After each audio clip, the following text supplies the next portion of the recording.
Hey guys, today we are going to cover macronutrients and we're going to answer this question. Is it really the hidden key to health? Is it just something else that has come out to where like, oh, this is the new, cool thing to talk about. Did you get your macros in? Is it all that important or does it really just come down to, hey, if I'm trying to lose weight, all it matters is that I just eat less calories than I'm expending, you know? Is that really just it? Or is there actually something to dialing in your macronutrients to reach your fitness goals? So that's what we're going to talk about today. And we're going to cover really three aspects of it. We're going to cover first, what are macronutrients? Mm. Amber, you have a funny story. You have a client of yours who you were sharing that we were going to cover this today. And can you share that story? Are you fine to share? Can I can I just say that I saw you pause to make sure you said macronutrients. Oh, I was telling my one client that we were going to cover macronutrients on our podcast today, and she turned and looked at me and she was like, "Macaroni insurance?" and I macaroni insurance. and I was just like, "What?" And she's like, "Oh, macronutrients."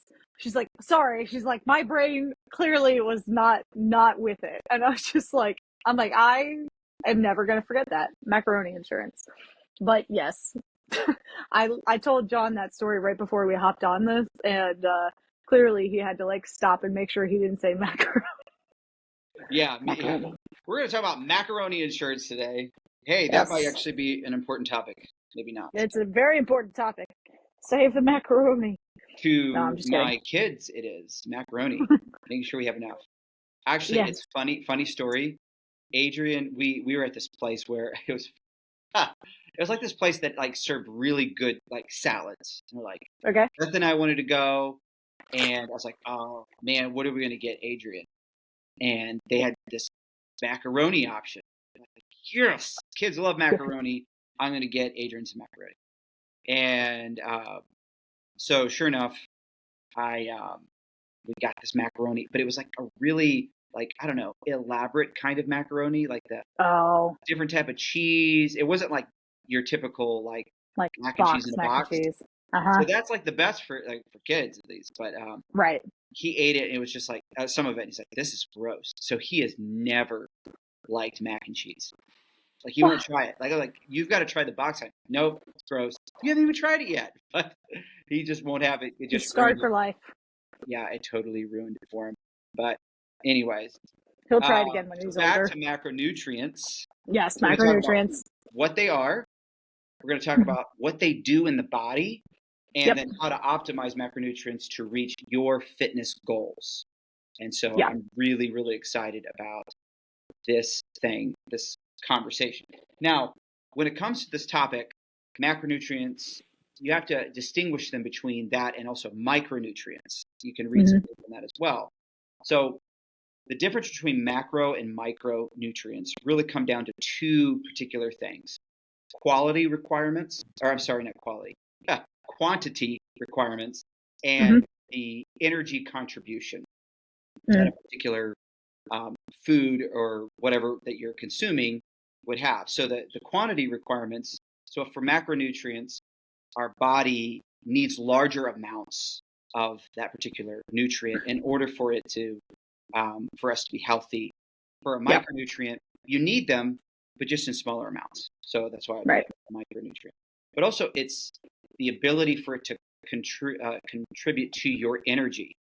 So if Yes. you macronutrients like have energy value, whereas micro, not as much, maybe little or just marginal. They do help Marginal. with your overall like running of systems and all that kind Mm-hmm. of stuff. But it's more of an aside when it comes to like actually helping you with your energy. So that would be the difference between the two. Like macronutrients, you have the three big ones would be like carbs, proteins, and fats. Now we're going to get Right. more nuanced as we go along. Micronutrients is like your vitamins and your minerals, Yep. and so that's a great way to think of it. I'm going to throw up like just a real quick picture. I put this on our social media. This might be really helpful for some of you just to see. You're like, okay, I get it. So you got carbs, you got proteins, you got your fats. So give me some examples here. So you got carbs. You can think about bread, cereal, corn, fruit, oats. These are all like actually pretty healthy carbs. You got veggies.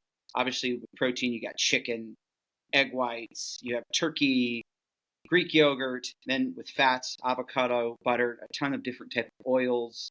And then you'll see some crossovers too, like carbs and proteins. You could think about beans and lentils, or if you think about proteins and fats, like an egg is a great example. It has great protein, but it also has a lot of good fats, as well as a lot of micronutrients in that as well. This is on our Instagram page. You can go and just look at that picture. It might be really super helpful to you guys. But yes, that is a little bit of macronutrients and what they are.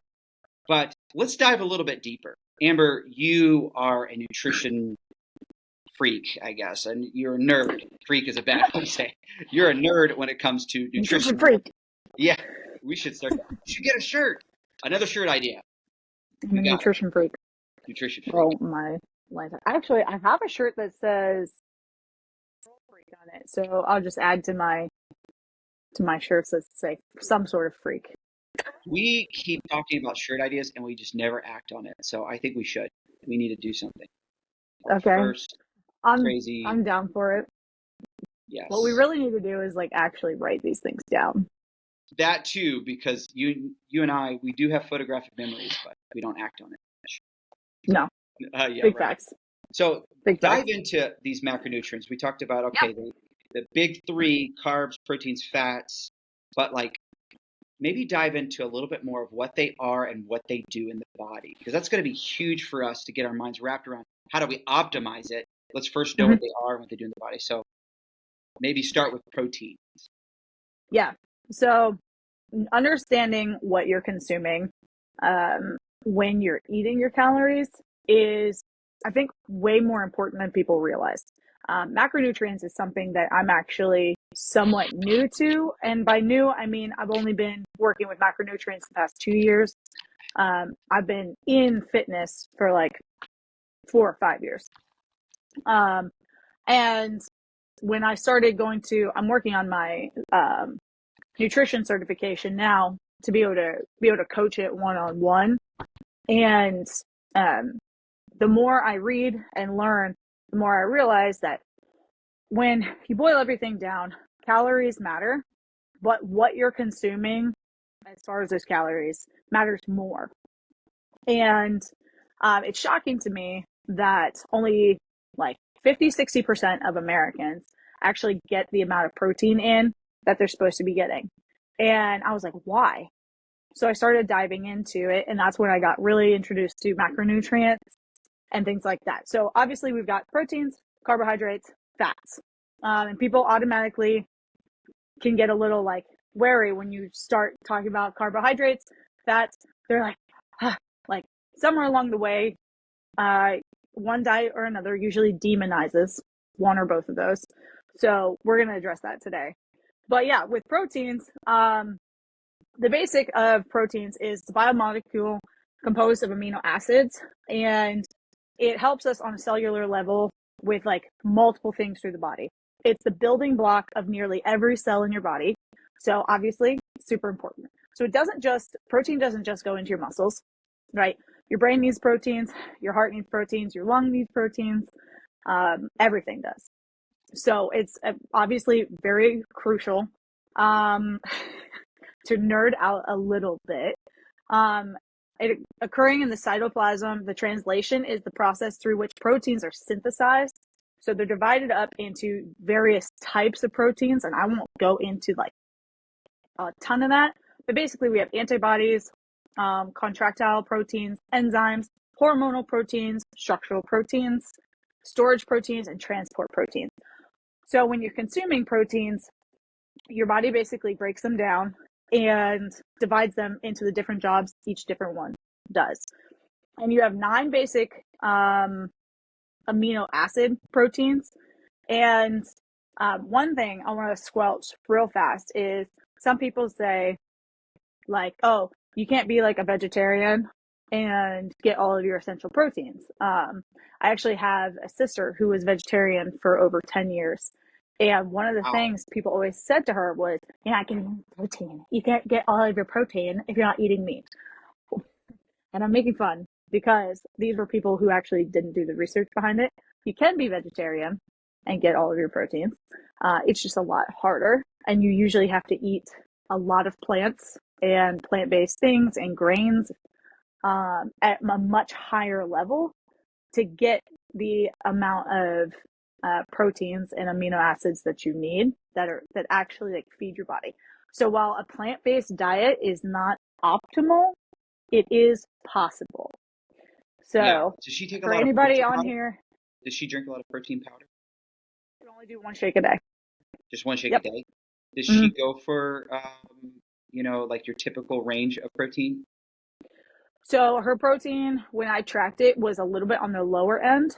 And so we attempted to boost it. And she ended up switching from vegetarianism back into an omnivore diet.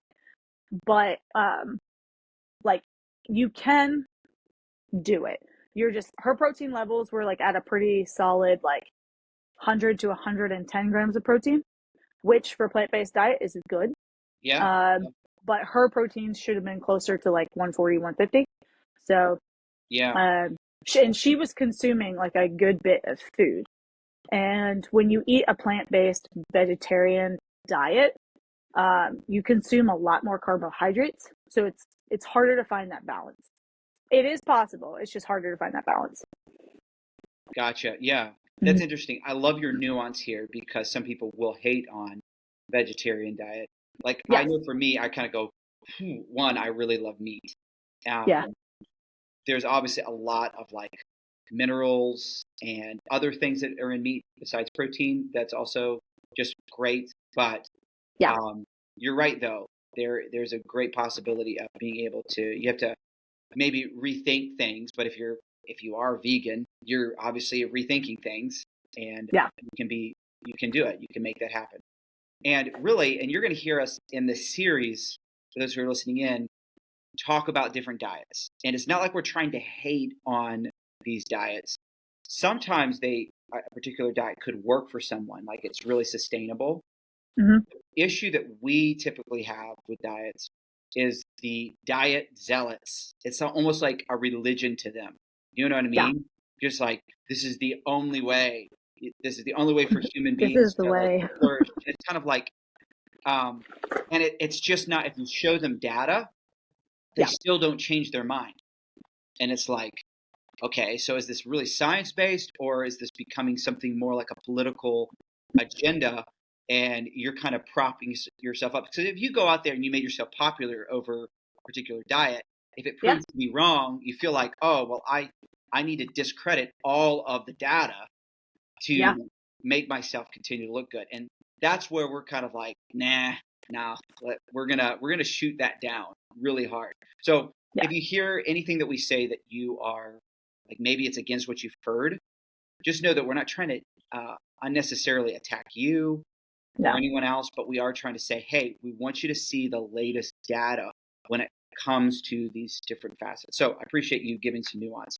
Continue. Yeah. Proteins. Oh, you're fine. I like what you said. It's kind of like what we're here for and what this podcast is here for is to not like destroy any particular like diet or thing like that, but more so bring kind of like a microscopic view and say, all right, what is it about these things that are true, like these diets, these exercise regimens, these, things in the fitness world. And we kind of just are here to dissect it and bring the science to it and say, like, this is why it does work. This is why it doesn't work.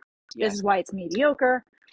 And that's why I'm like, one of the things I wanted to address is like, usually you'll have people on either side of the aisle on this like vegetarian thing. And you'll have people who are like very against it and say it doesn't work. People who are very pro. Whereas I'm coming down the middle and just saying like, hey, here's the science. It's possible. It's just not optimal. It's not as easy. But if that's the lifestyle you choose, then it is possible. So like, here's your hope. This is just this is what you need to focus on. You have to eat certain things in larger amounts. Another Um, note on that, just in general diets, a lot of them diets will be like, I'm going to just not make up one, but like talk about one particular, the mhm. carnivore diet. And Yeah. they'll talk about like, hey, this will maximize your heart health and these biomarkers improved. Hmm. But what they don't note, at least they're noting the wrong thing. They're saying the carnivore diet actually improved these markers. But the reason why it improved these markers is because the person that went on them lost weight and their Yes. biomarkers changed. But Yeah. you could actually have the same type of improved health markers from another diet. And actually, all of these diets can, if done appropriately and in a healthy fashion, you actually could reach the same markers. But all of them are saying we have the silver bullet. If you do our diet, Yes. this is it. And it's like, no, the what's actually making this happen is you're losing weight, you're losing fat, so your Yeah. health is actually overall improving. Improving. Yeah. Sure, was carnivore or let's go to vegan, was that the vehicle? Yeah, sure. And Hmm. there's nothing wrong with pointing to it, but it's not like, okay, this is the only Yeah. It's vehicle not the that only can way. reach that destination. And I think that people need to think through that. And this is going to be helpful, I think, too, in us looking at macronutrients, but also the danger of some of these diets that eliminate Entire food macronutrients groups. could lead to suboptimal results. And Exactly. yeah, I'm actually glad you brought up the carnivore diet because I'm just going to make one little quip on it. I'm not against it. And I've actually, again, I've worked with somebody who was on the carnivore diet. And while it has many benefits and it's easy to reach your protein levels, one, it's really hard to not overeat on proteins or fats because meat naturally has fat with it as well. But two, because they discourage you eating like carbohydrates, you're not really eating any vegetables and you're not really eating any fruit, which therefore means you're missing out on a lot of vitamins. So most people on the carnivore diet have to take supplements in order to supplement for what they're not getting in plants. So all those vitamins and minerals from plants and fruits. And for me, again, I boil it back to it's not a bad diet. It's just not optimal. sure, sure. Yeah. Yeah, I have Oh, to tell you and about this. lack of I actually fiber. did Lack of fiber is a big one I on that did the diet. carnivore diet for a little bit of time, just trying it out. Mm-hmm. We'll have to say that for another conversation, but yeah, it was interesting, but yeah, Yeah. definitely felt like there was some things that were lacking. Yeah. It was hard to eat meat all the time. I Mm-hmm. do know there's some people who had a lot of like reactions to like different plants, the toxicity in plants, and like really pretty much everything we eat has a level of toxicity to it. And what Yeah. happens is people will like say, "Oh, do you know what's in this?" And it's like one bit of toxicity, and they'll just say, "This same thing is in this, like this chemical I use to clean with, or something." It's like, okay, well, rice has traces of arsenic in it, but Yeah. you know, it's You're not always enough going to to have actually. something. Yeah, exactly. So this conversation can get people like zero in on some particular thing and blow it way out of proportion, and it can be Yes. hard to get somebody back to like, hey, let's look at the data. Let's look at this more holistically. So hopefully we're adding to that discussion to talk things through. So we talked about protein. I think most Yep. people are probably like generally familiar with like protein. I need it to build muscle, but you've been Yeah. emphasizing like your whole tissue turnover is Mm-hmm. hinging on It all getting needs it. proteins, all of the transportation, hormones, cellular structure, uh, Yep. and it is a source of energy as well for Yes. the body. Enzymes you talked about, but all of this is hinging on proteins. Which in protein you're getting what is it like somewhere in the range of like 20 amino acids.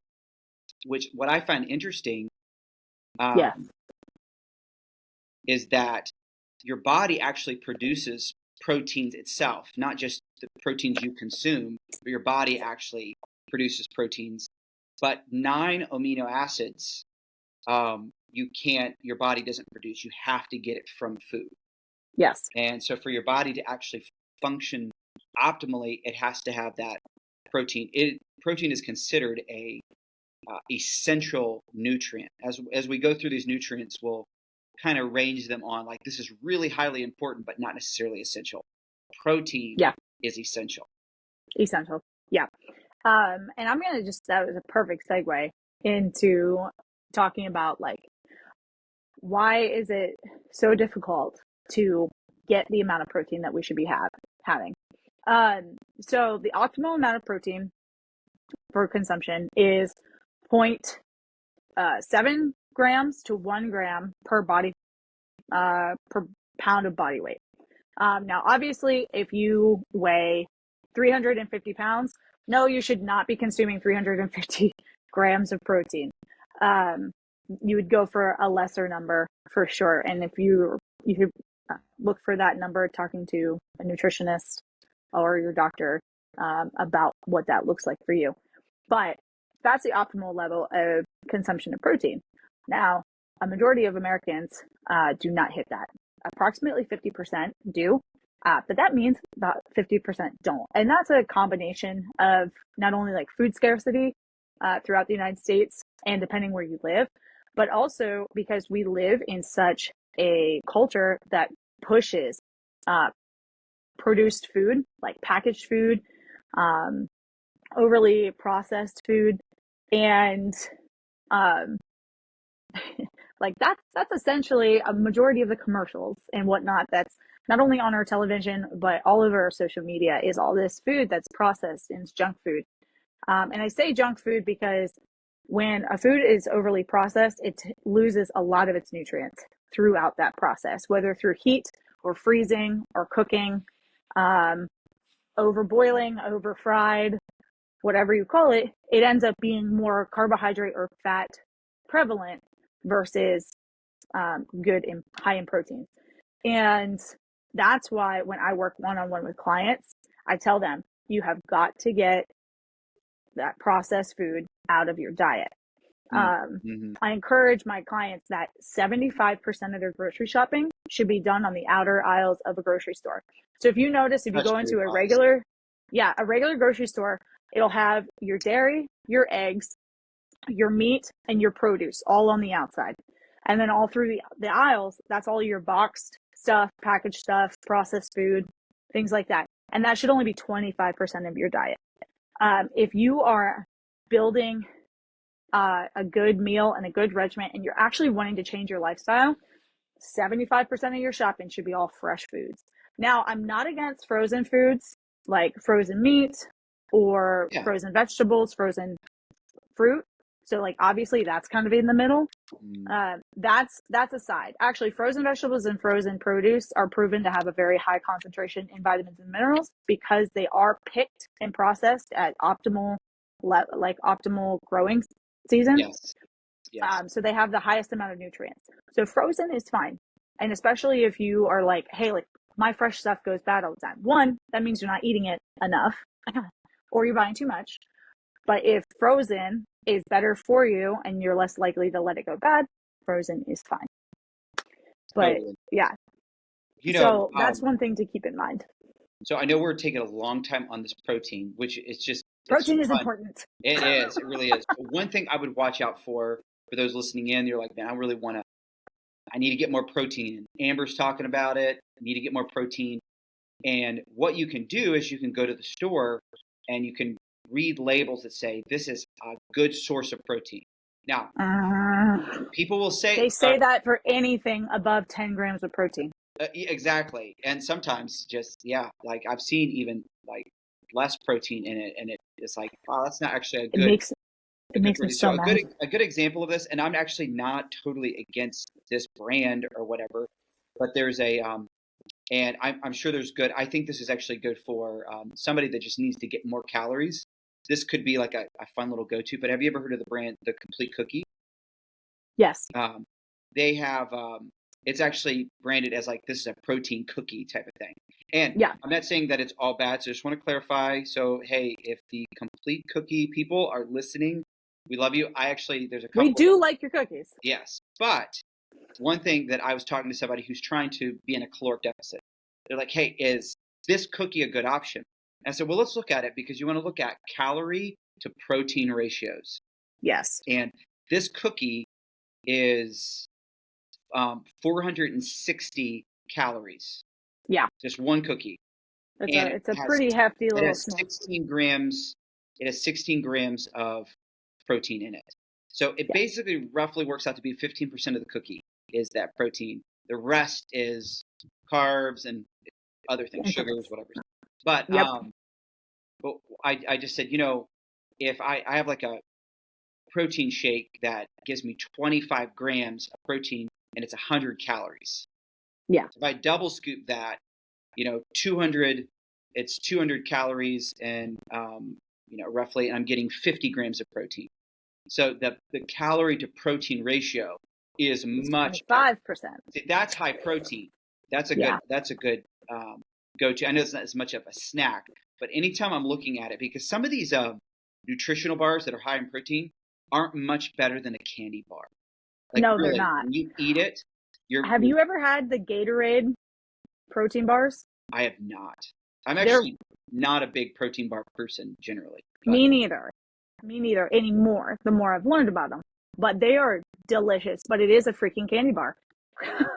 There is as much sugars added to it as protein. I'm going to go get me a Gatorade. It doesn't sound good, though, because I just think of Gatorade. It's just Gatorade brand, but it literally tastes like a Snickers.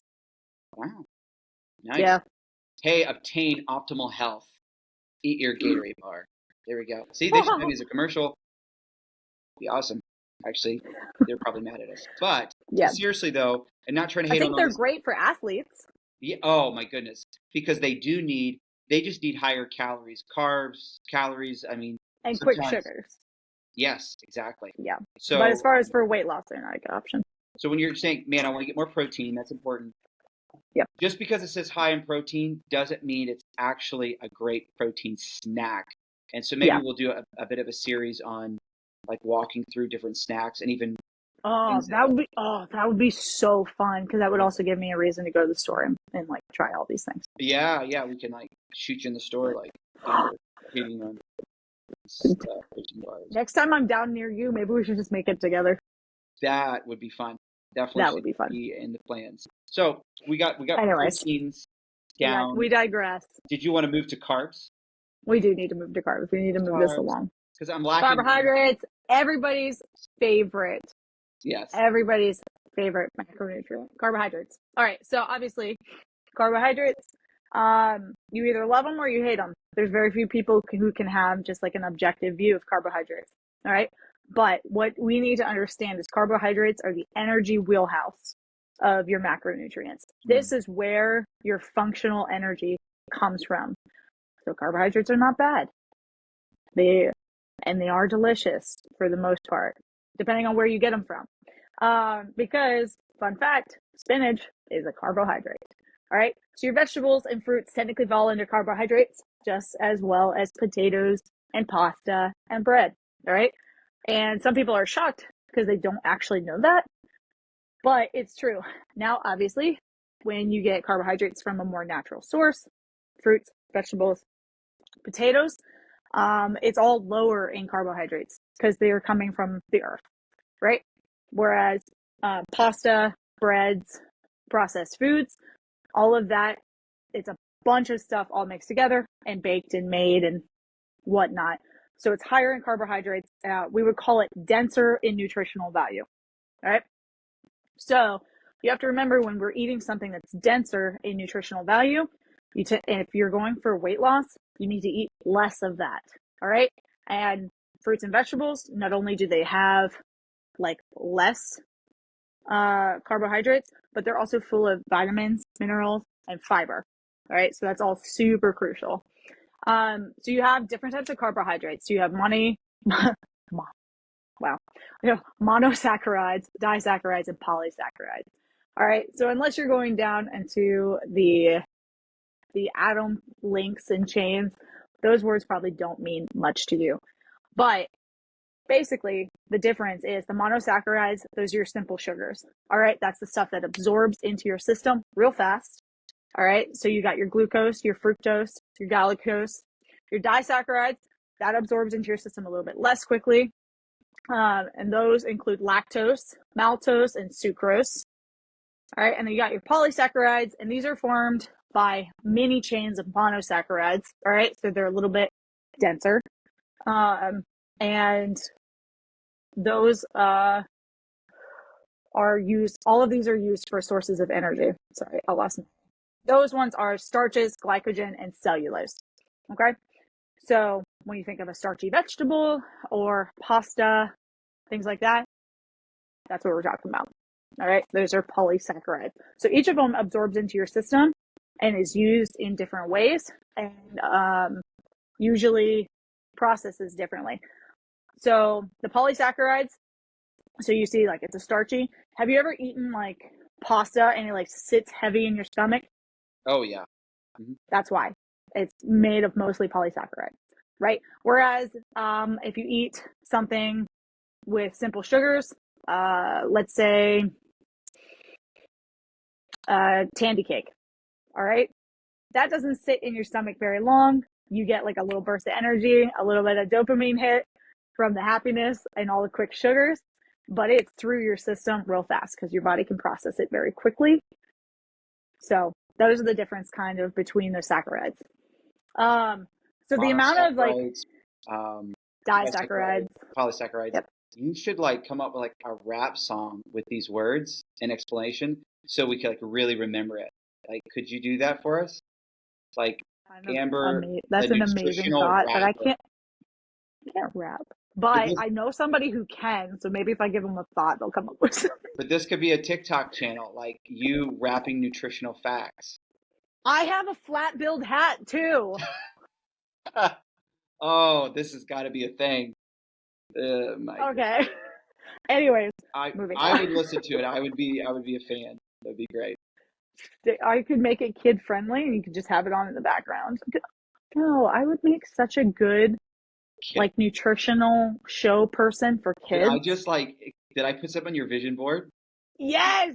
Did this just happen? Oh, I inspired you. I love it. No, notating that Hollywood. I hope you hear this. Put me on Nickelodeon.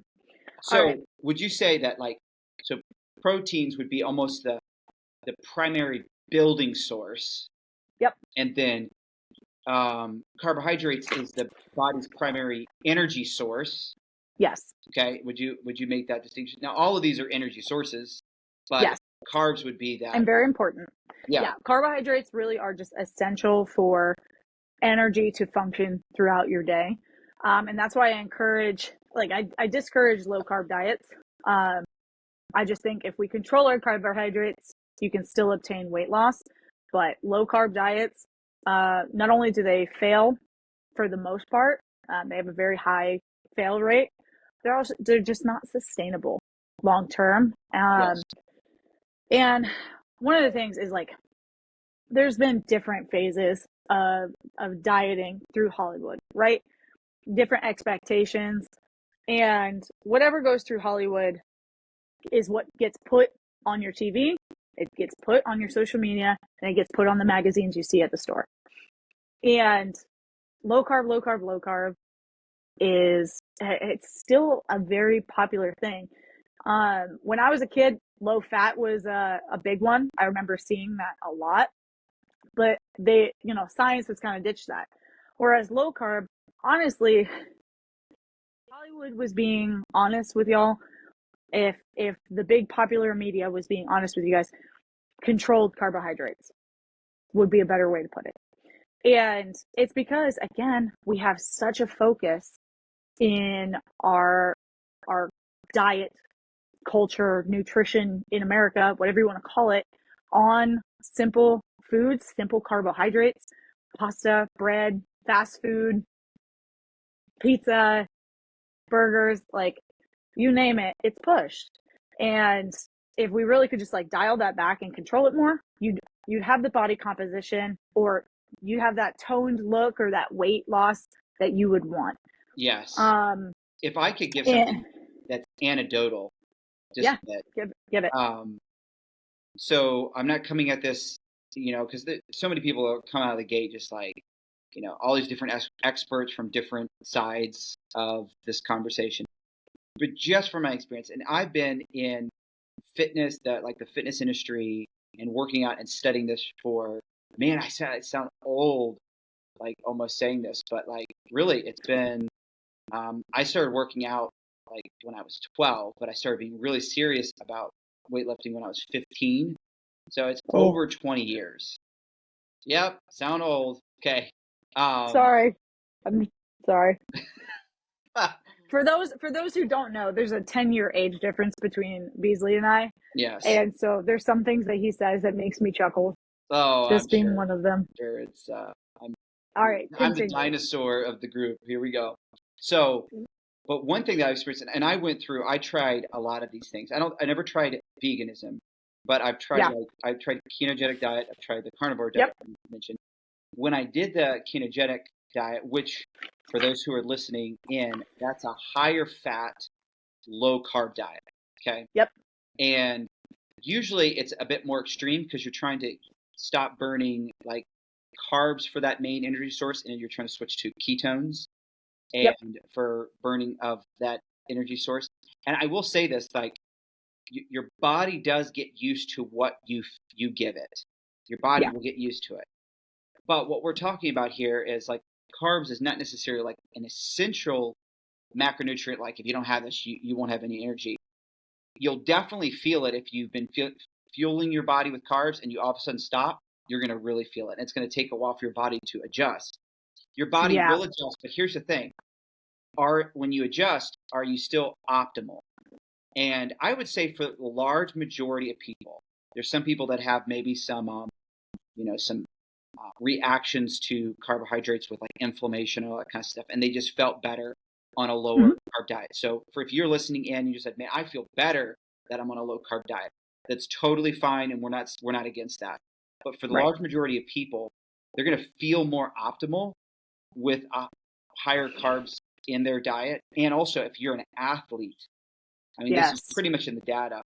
Um, Higher carb athletes are going to outperform low carb athletes. And Yes. even those who are trying to nail physique goals, like a physique competitor, they'll do low carbs, but even right close to like a bodybuilding competition, you'll find them introducing carbs even like the night before, so they get the glycogen back into their Yeah. muscles. So because your whole body feels flatter, your muscles aren't as Pumped. lively and full Uh, lively and when full. you get off of the carbs and the glycogen being in the muscles. So, anyways, I'm digressing a bit, but my own experience, I lost some weight when I Hmm. did ketogenic and carnivore, but a lot of that was just like the glycogen in water just being Yeah. rushing out, and it took me a while to feel better. I ended up kind of getting used to it, but when I went back to carbs, my performance hitting my fitness goals, I improved so much better when I went back on a carb diet. But I did go through a season where I thought carbs were kind of the enemy of health. Like carbs are bad. You're going to get fat if you Yeah. eat carbs, and that's just not true. Um, the data does not suggest that carbs make you fat. Now, like Yeah. overeating carbs and tying into the thing that you mentioned earlier, things being over processed and so calorically dense that we eat so much of it. And yes, Yeah. you can get fat from that. You can gain some weight from that type of thing. But that's more of a calorie issue and not as much necessarily I ate too many carbs. No, it's Right. you had too many calories. You were in a surplus. You gained fat. So, anyways, just wanted to Yeah. dive up there. No, so I'm glad that you said that because you kind of like pulled in a point that I was going to address anyways. So like when you said that you went on the lower carb diet, you felt leaner and like you lost like that muscle pump, right? But you didn't lose weight, which is legitimate. And this is one of the reasons that low carb diets are so um romanticized is that when you eat carbohydrates, for every 1 gram of carbohydrate, your body holds 3 to 4 grams of water with that carbohydrate. That's just how it works. So when you eat low carb, your body holds less water. So a lot of people like idolize these low carb diets because you will see a quick drop on the scale. And that's what everybody's looking for. right? A drop on the scale. We're not looking at inches. We're not looking at body composition.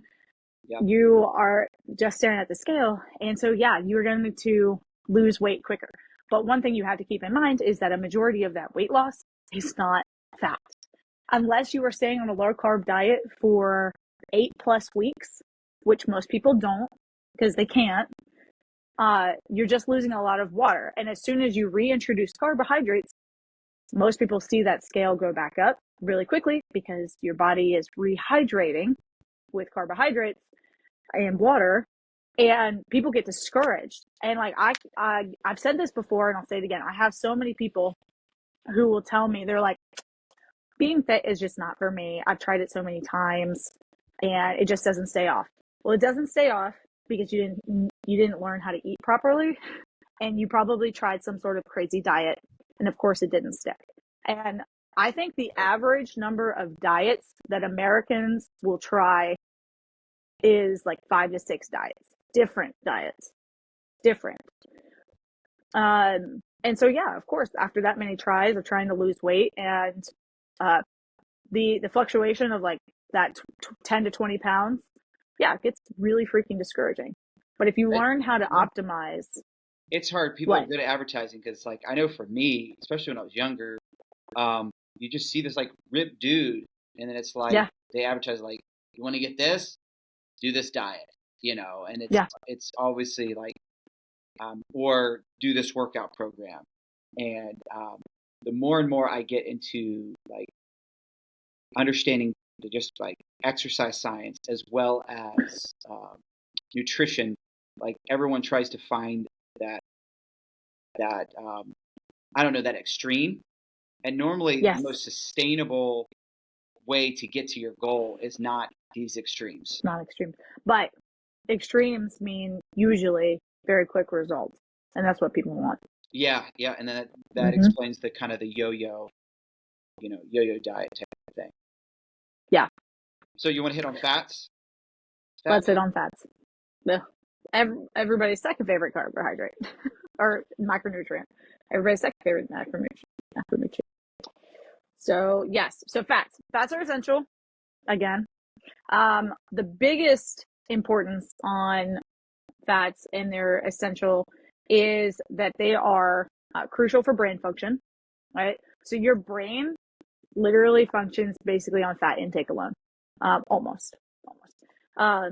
So for optimal brain health, you need those fats. And then your organs really need fats as well. And then support cell growth. Fats support cell growth. So especially, let's say you were injured, had surgery, something like that. Eating healthy fats is super, super crucial. Right now, I'm helping out a gentleman who had knee replacement surgery. And so I have, when I go grocery shopping for him, I make sure that there's fish, avocados, nuts, things like that in his daily diet, just to help like with recovery, because without those things, you're just not going to recover as well or as quickly. 4 major types of dietary fats. You got your saturated fats, trans fats, monosaturated fats, and polysaturated fats. So quick synopsis on these, because people are going to be like, what? Most people know trans fats. These were banned in the US in food production back in the early 2000s, once more research came out of how terrible they were for you. However, there's a lot of countries that don't have them banned. But in the US, they are banned. But then you have your saturated. Oh, you know what? I missed unsaturated fats. My bad. So saturated fats, unsaturated fats. All right. So your difference between those two. Saturated fats are solid at room temperature. So think like butter, coconut oil, dairy products, things like that. And then also like meat. Fat in meat is when it's cold, essentially, or room temperature, it's like thick, right?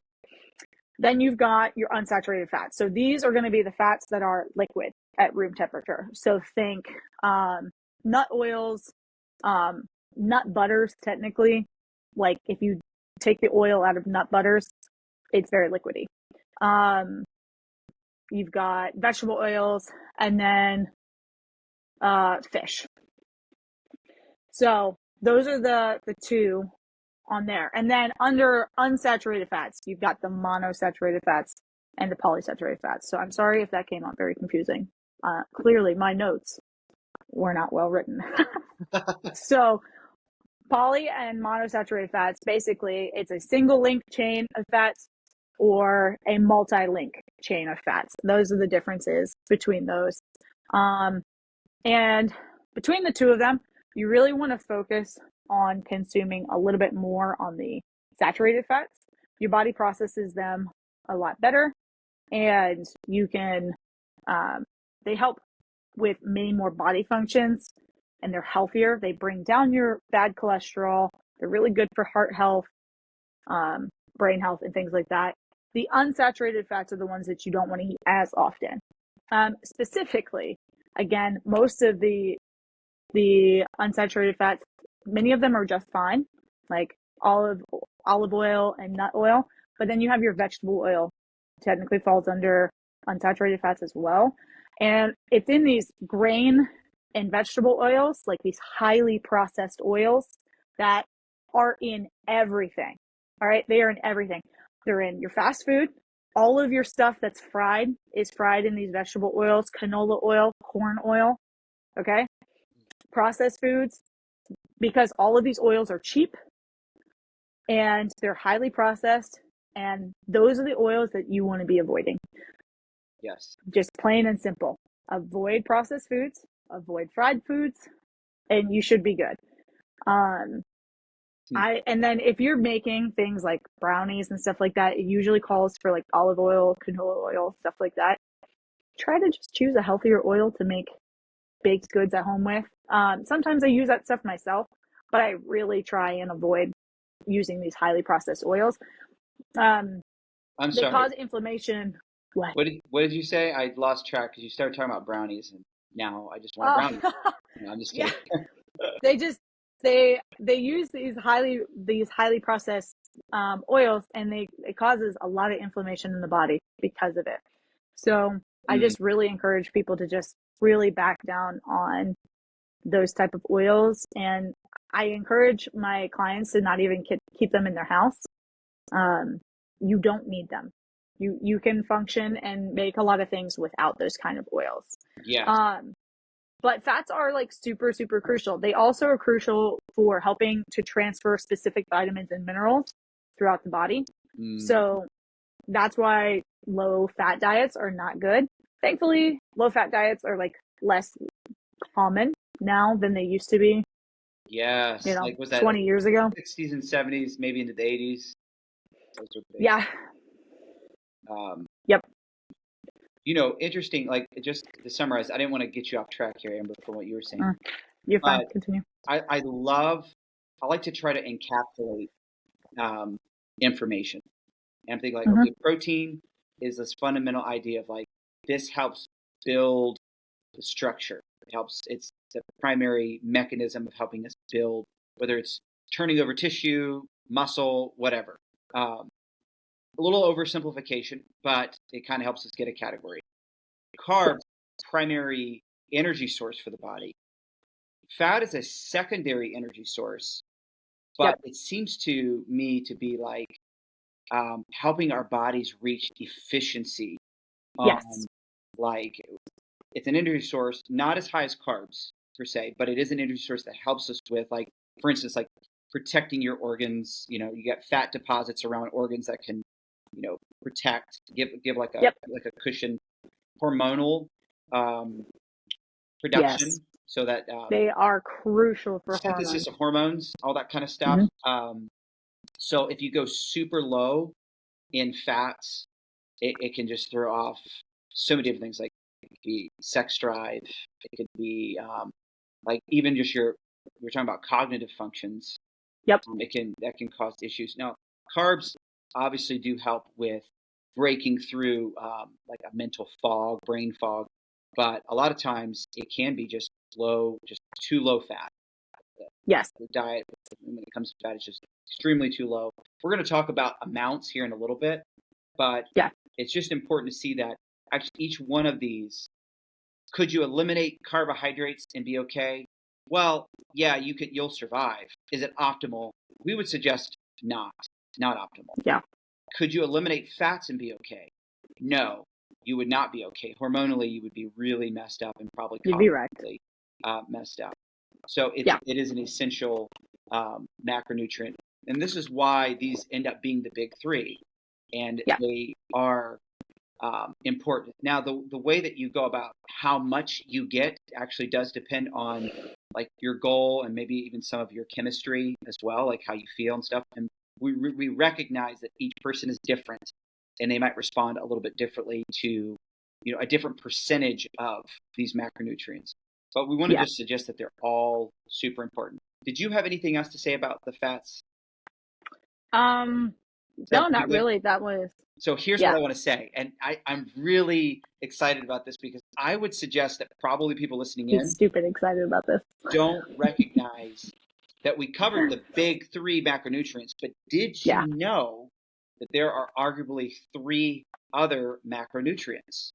Right. And I say arguably because this is debated, but I wanted to dive into this because remember, when we talk about macronutrients, these are nutrients that actually have a higher quantity of energy expenditure. So they have like a caloric value to them.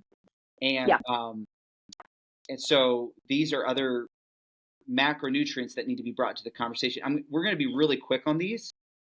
One of these I think will really surprise you. The first thing I want to talk about is actually fiber. Fiber is not talked about as a macronutrient often because it's technically a subset of carbs. But if you think about carbs, so we talked about this in another episode. Let's start with proteins. Proteins, 1 gram of protein equals 4 calories. Yep. 1 gram of carbs equals 4 calories. 1 gram of fat equals 9. Yep. Fiber is actually 2 calories.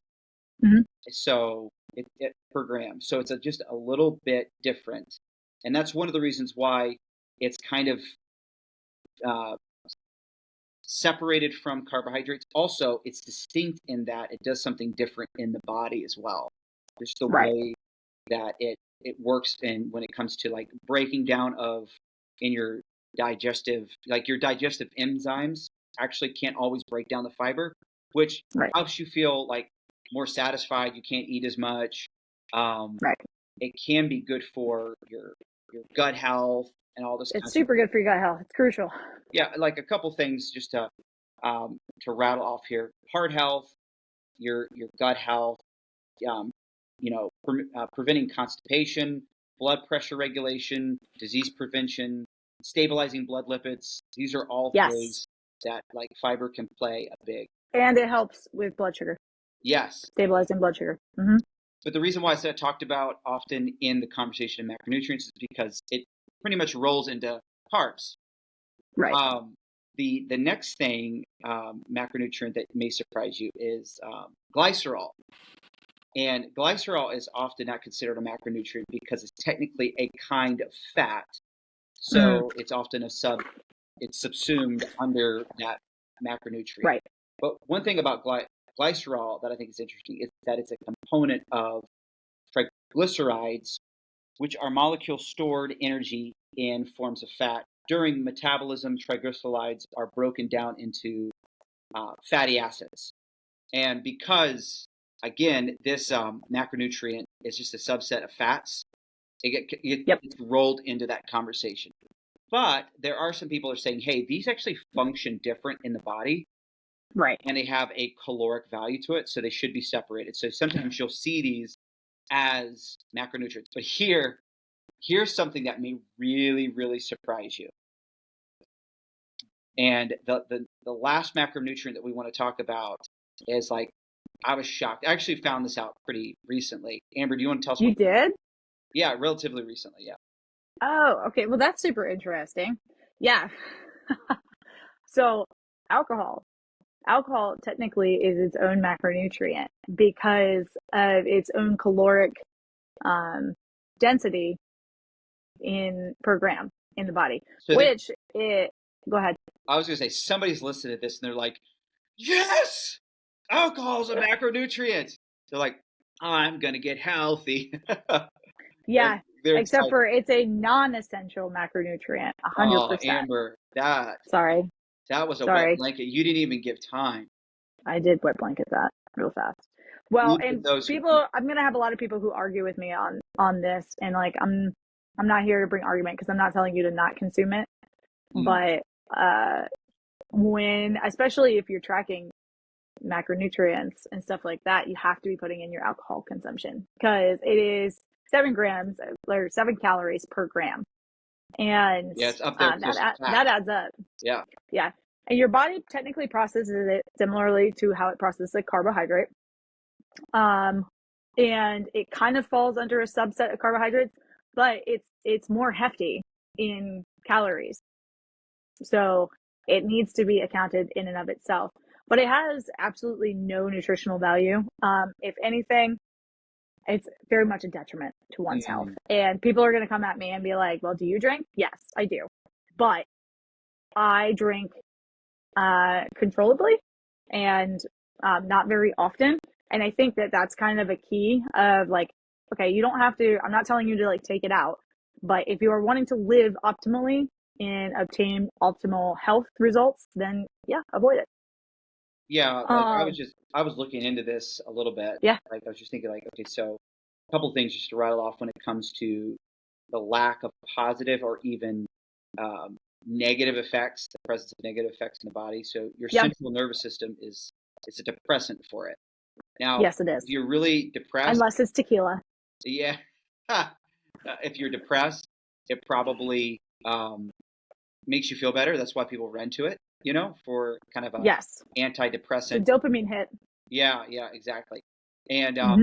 I think there is something to say about like having a glass of wine or something like that, just kind of to regulate and to calm you down. Bring And you down. again, we're talking about a uh, drinking responsibly, and and it's not Yes. necessarily always like it's not going to automatically change your health markers, but a depressant of your nervous system is obviously kind of turning down your cognitive sharpness, and that's not Yes. always like really a good thing, especially if you're drinking a lot of it.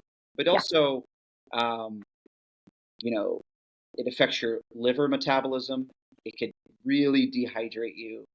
Uh, Yes. Gastrointestinal irritation, Extreme disrupt amounts. sleep patterns, weaken your immune system. There's cardiovascular effects to it. Yep. Pancreatic inflammation, risk of addiction, of course, and then just the Of course. mood changes that can occur when Mm-hmm. you're intoxicated. And but I did find it fascinating, even though initially you might be like, oh, it is a macronutrient. Wow. But it actually is one of those, it's like, this is a non essential macronutrient that actually, if you drink a lot of it, could be pretty harmful to your health. And I think Yeah. most people are recognizing that more and more. So Yeah. we broke down for you guys these macronutrients. Now, what we want to do in closing, this episode is going to go a little over. I know we're approaching an hour, but hey, this needed to be talked out. I'm not. This is a good episode. Yeah, I think so. I think this would be really helpful if somebody has never walked through macronutrients for sure. Now, I want to take a Yeah. few minutes, and I'm not going to be super rushed here, but how do you optimize your macros to lose fat and maintain muscle? Now, what we're going to do, we're in a fat loss series, and we're trying to say why would you think so deeply about macronutrients? Yeah. Because some people will come in and just say, well, the only thing that really matters is that you eat less calories than you're expending, and you're good to go. Forget about macros. But actually, it's proven, and now I'm just going to give one facet. We can nuance this a little bit more. But it's proven that a high protein diet that's getting enough protein for building muscle compared to an isocaloric diet that is low in protein is Mm-hmm. actually high protein is optimal, where the Yes. low low protein, but it's the same. When I say isocaloric, I mean it's equal in calories. So if you have 2,000 calories, both people are eating 2,000 calories. One is higher in protein, one is really low. The person higher in protein is going to have better body recomposition results. Yeah. and they're going to feel better, as opposed to the person that just had low protein but the same amount of calories. Does that make sense? Hopefully, I was Yeah. trying to make sure I'm communicating this clearly and not assuming that you understand everything I'm saying. But my point is that it does matter your macronutrients when it comes to Yeah. optimizing your results. Will you still lose weight Yeah. if you're in a caloric deficit, regardless of your macronutrients? Yes, but you'll probably lose more muscle tissue than Yeah. you would just lose fat. Now, here's the truth. If you're in a caloric deficit, you're probably going to lose a little bit of muscle tissue regardless, but you can really resist that loss if you have a high protein diet. And I think that's what really every goal is. I was just talking to a new client that I'm onboarding, and I just said, like, what are your goals? I said, if I had to guess, it would be kind of lose fat and gain muscle. He's like, isn't that everybody's goal? And Yeah. really, I think it is. We want to have good lean muscle mass. We may not want to be a bodybuilder, but we want to have good lean muscle Right. mass, and we want to lose that fat. Well, if you want to do that, you cannot ignore macronutrients. So Exactly. let me ask you this: with one of your clients, let's say, if you're going to try to break this down for them, proteins, Mhm. carbs, and fats, how would you break that down? Maybe if you want to start with optimal ranges for protein, how would you go? If you want to talk percentage, however you want to take that. Mm. Yeah. So I usually have my clients track their food for a week or two. Um, and I kind of see where they're coming from. So if they're coming from a typical range, usually their diets are going to be higher in carbohydrates, then fats, then protein. And so what I do, the first thing that I address is I always work on, okay, what was the average amount of protein they were intaking in that time? So let's say they were intaking 80 grams of protein. Well, they should be consuming 150 grams of protein a day. So what am I going to do? I'm going to work on increasing their protein by like 20 grams a day. So I give them resources and I work on just like that's our first main focus. And I call it habit stacking when I do coaching. I don't have them overhaul their diet. That's not going to stick. That's going to be overwhelming and it's going to be very frustrating. I'm literally like, okay, we're going to increase your protein to 100 grams a day. You need to hit that every freaking day. And I give them ideas on how to do that. So like one of a good base to start at is 40% 40% carbohydrates, 30% protein, 30% fats. But the reality is that most people are coming to me and it's like 60%, 50 to 60% carbohydrates and like 20% fats and like 10 to 20% proteins. Like there's some extreme ratios and it varies from person to person. So like getting that protein up to the 30% of their daily intake is usually like my first goal. And then if they're looking for a little bit more of an extreme change and they're already coming to me with like a good balance, then usually I'll bring the protein a little bit higher, say 35%. But yeah, so I think a good starting range is that like 40, 30, 30 breakdown. But basically I would encourage people if you're looking to change and going into macronutrients, literally just focus on protein first, like increasing your protein first and making that your priority. And naturally your other food choices will change. So to be clear for those listening in, Amber figures out how many calories does this person need to be in a maybe here's their maintenance diet, and you might run them on that for a while to make sure, because they might have been trying other diets, and you want to make sure that their metabolism, they reach a good equilibrium and there's recovery of their metabolism. Once you sense like, okay, this is good, then you're and if you want to introduce a caloric deficit, you're going to get that number. This is how many calories that you have to spend each day. Now let's break those calories in percentages, because remember, proteins, carbs, and fats represents different amount of calories. You break that up, like how much of this is representing of proteins, and you said 30%, carbs 40%, fats for 30%. Did I have that right? Yes. Okay, somewhere around there, give or take. So that's a great way of thinking of it. So if you're just like, man, how much do I get? You could get those percentages and get Start there. a pretty good ballpark idea. Now you got to remember Yeah. too, when you're calculating all the stuff, when it comes to like how many calories you need to lose weight, it's a ballpark number. It's pretty close, but Mhm. your metabolic rate, which is the rate in which you expend energy, is we're calculating it out, but it may not be exactly right. It's close, but it may not be exactly right. So this is where you have to really learn yourself. But if you're in a true deficit, you will lose weight. The next thing is, okay, we want to lose weight, but we want you to do this in a way that's sustainable, where you're having, can you still see me, Amber?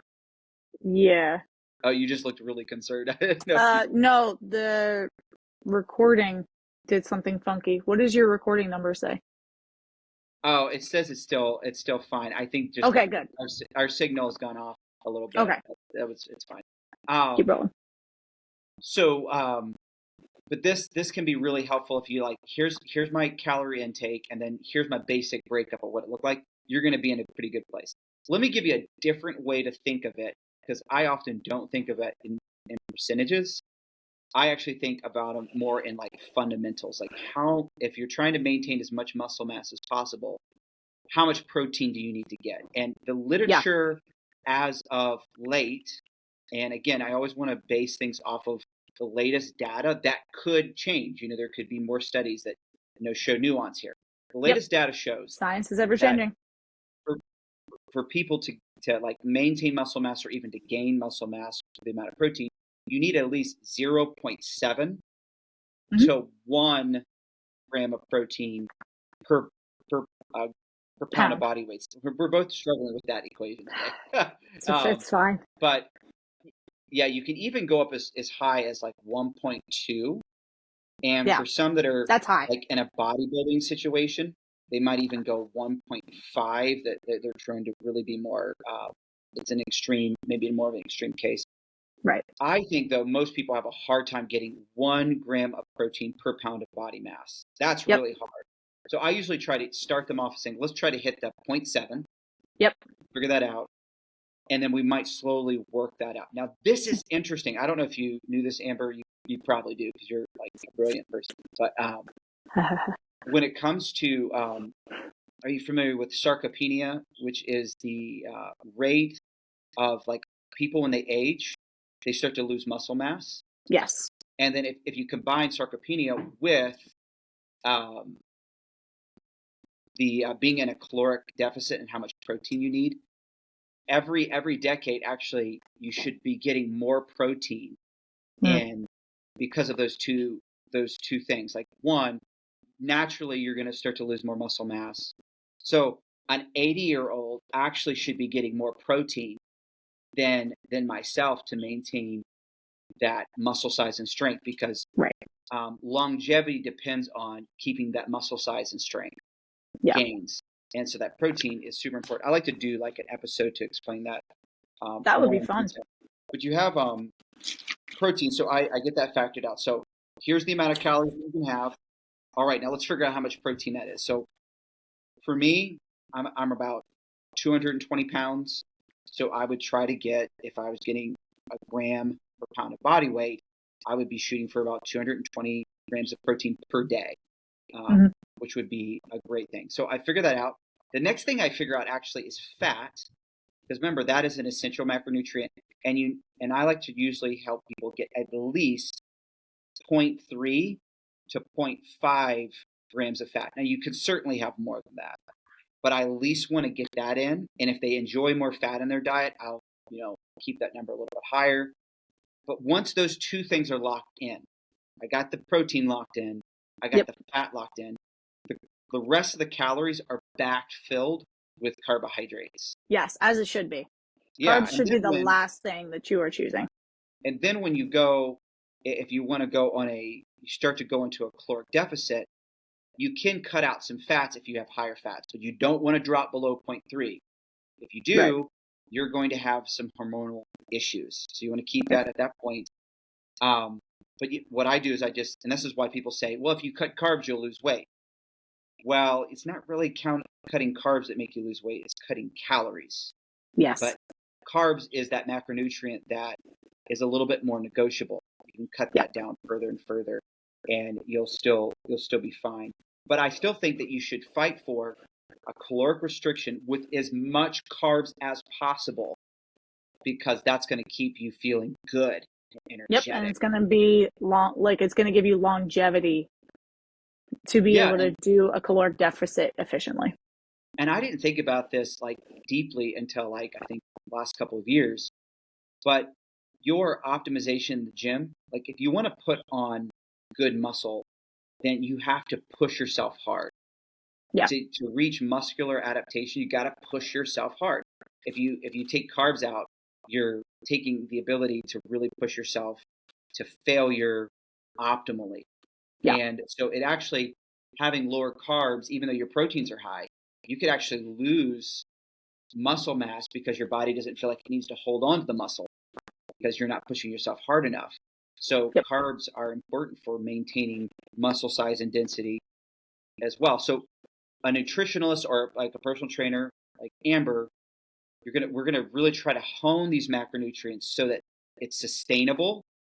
You're maintaining as much muscle as possible while losing that fat instead of crash diets that Mm-hmm. totally ignore these or just make you lose water weight real fast so you feel like something's happening. That's just not the way to go. So hopefully that was helpful for you guys thinking about optimizing. This is how much protein I need to get.